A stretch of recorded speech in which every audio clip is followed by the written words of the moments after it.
नमस्ते सबैजनालाई। आज हामी वान नाइट स्टेको लागि चन्द्रगिरी हिल्स जाँदैछौँ। यो भिडियोमा रिजोर्टमा एक रात बस्नलाई के कति पैसा लाग्छ, के इन्क्लुडेड छ, बस्न जाने कि नजाने, पैसाको भ्याल्यु आउँछ कि आउँदैन, हेरौँ है त। Stay tuned.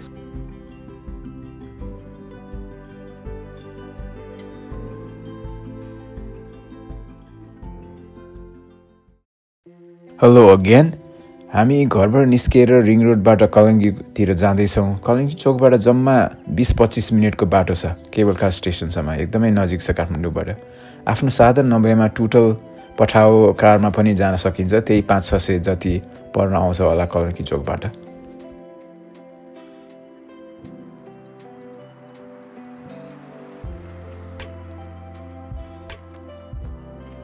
होटल गेस्टहरूको लागि फ्री पार्किङ पनि अभाइलेबल छ।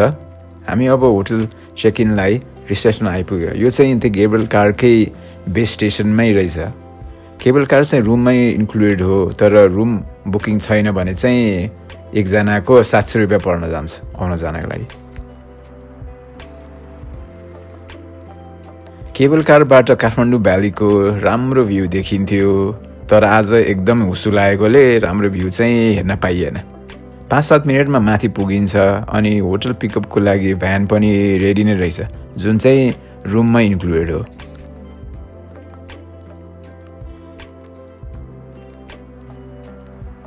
ल अब होटल पुगेर रुमतिर जाँदैछौँ। स्ट्यान्डर्ड रुम बुक गरेको थिएँ, तर डिलक्स रुममा अपग्रेड भएछ। रुममा चाहिँ किङ साइज बेड, टिभी, दराज अनि फ्रिज, आइरन सेफ पनि रहेछ।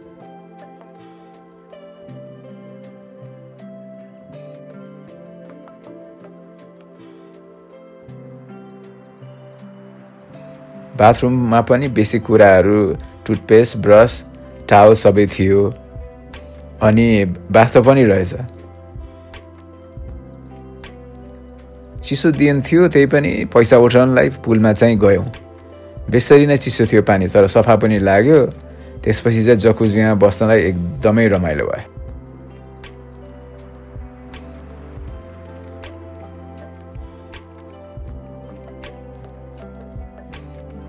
रुम पनि हेरियो, स्विम पनि गर्यो। अब भोक लाग्यो, के खाने त?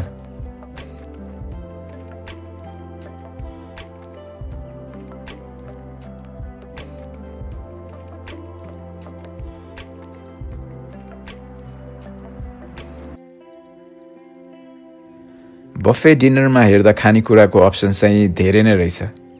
5 स्टार रिजोर्टमा यति त एक्सपेक्ट गर्नै पर्यो।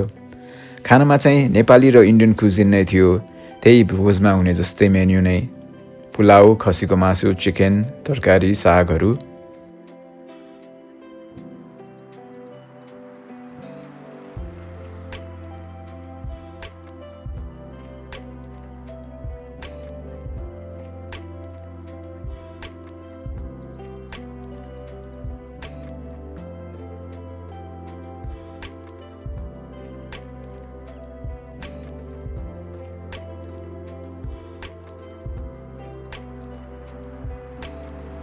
यो बफे डिनर चाहिँ रुममा इन्क्लुडेड छैन। यसमा चाहिँ पर पर्सन 2000 एक्स्ट्रा लाग्छ। हामीले चाहिँ मेन्युबाट नै अर्डर गर्ने डिसाइड गऱ्यौँ। खानेकुराहरू मेन्यु अप्सन्समा राम्रो रहेछ। खानेकुरा पनि मिठै थियो। पर पर्सन 1000-1200 को रेन्जमा पर्न आयो।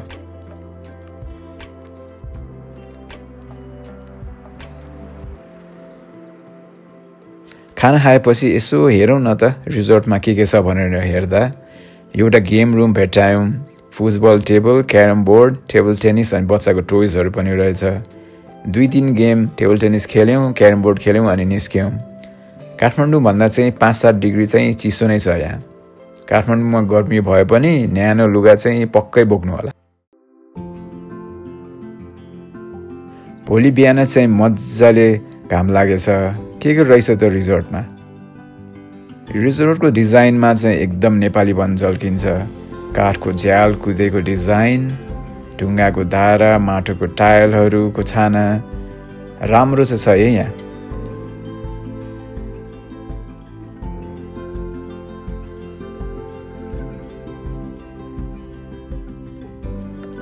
होटल त्यति नयाँ त होइन, तर सबै कुराहरू सफा र एकदम मेन्टेन चाहिँ छ।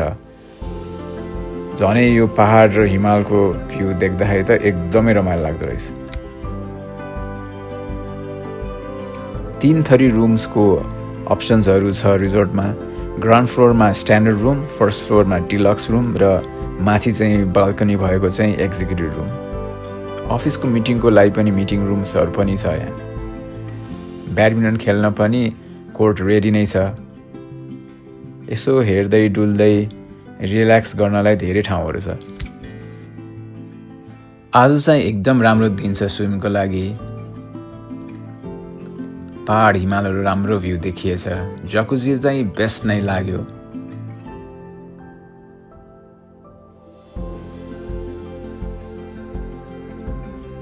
हेलिप्याड पनि बनाएछ। को चाहिँ आउने रहेछ हेलिकप्टरमा थाहा चाहिँ छैन। स्पामा चाहिँ के छ हेरौँ न त। त्यही मसाज रहेछ, सावरहरू अनि हाट जकुजी पनि छ रहेछ। यहाँ चाहिँ हामीलाई डिस्काउन्ट हुन्छ सबै सर्भिसमा भन्दै थियो। कति भनेर सोद्धाखेरि 20% डिस्काउन्ट छ भन्थ्यो।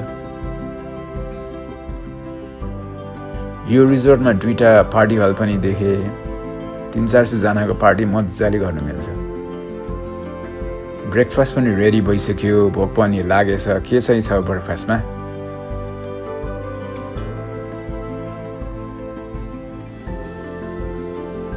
भ्याराइटी चाहिँ एकदमै छ। सबै रहेछ। स्यालड, फ्रुट, पेस्ट्रिज बाहेक पनि तातो नेपाली र इन्डियन कुराहरू छ।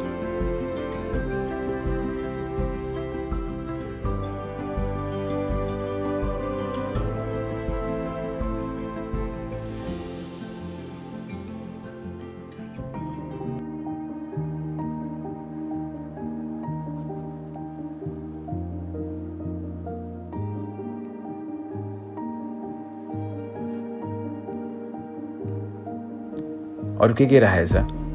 बेकन, ससेज, प्यानकेक, अमलेट पनि अर्डर गर्न मिल्छ। भ्याराइटीहरू धेरै नै छ। टेस्ट पनि राम्रो लाग्यो। अनि यो बफे चाहिँ रुममा इन्क्लुडेड हो।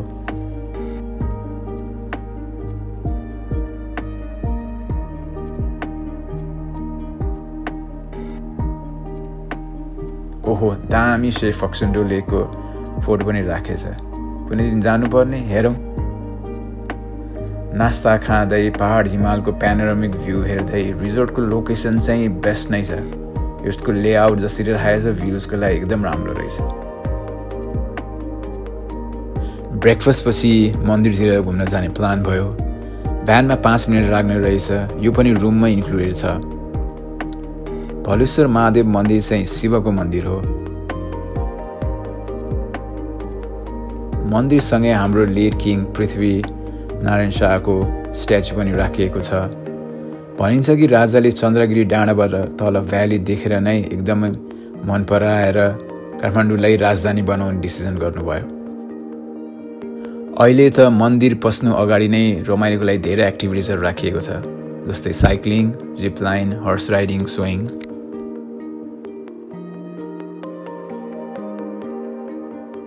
कस्तो लाग्यो त मलाई चन्द्रगिरी हिल्स रिजोर्टलाई सफा र राम्रोसँग मेन्टेन गरिएको छ। हाम्रो रुम चाहिँ स्ट्यान्डर्ड रुमबाट डिलक्स रुममा अपग्रेड पनि भयो। रुम सफा र चाहिने सामान सबै अभाइलेबल थियो। रिजोर्टमा टाइम पास गर्नको लागि एक्टिभिटिजहरू पनि ठिकै छ। रेस्टुरेन्टबाट एकदमै राम्रो भ्यू पनि देखिन्छ। ब्रेकफास्ट बफे पनि राम्रो थियो। सबै ब्रेकफास्ट आइटम चाहिँ इन्जोय गरेँ मैले। स्विमिङ पुल चाहिँ सानो छ तर पानी सफा लाग्यो। गर्मीको दिनमा चाहिँ एकदमै भिड होला। जकुजी चाहिँ भएर चिसो दिनमा परे पनि एकदमै रमाइलो हुन्छ। रुमको रेट चाहिँ महँगै हो तर 4-5 स्टार रिजोर्टहरू यही रेन्जमै छ नेपालमा। चन्द्रगिरी डाँडामा यो बाहेक बस्नलाई अरू कुनै अप्सन छैन। काठमाडौँ नजिकै स्पेसली वेदर राम्रो छ भने चाहिँ एकताल एक्सपिरियन्स गर्न चाहिँ राम्रो छ रिजोर्टलाई कल गरेर चाहिँ के प्रमोसन छ भनेर सोध्न चाहिँ नबिर्सिनु होला। तपाईलाई यो भिडियो मन परेमा भिडियोलाई लाइक र च्यानललाई सब्स्क्राइब गरिदिनु होला।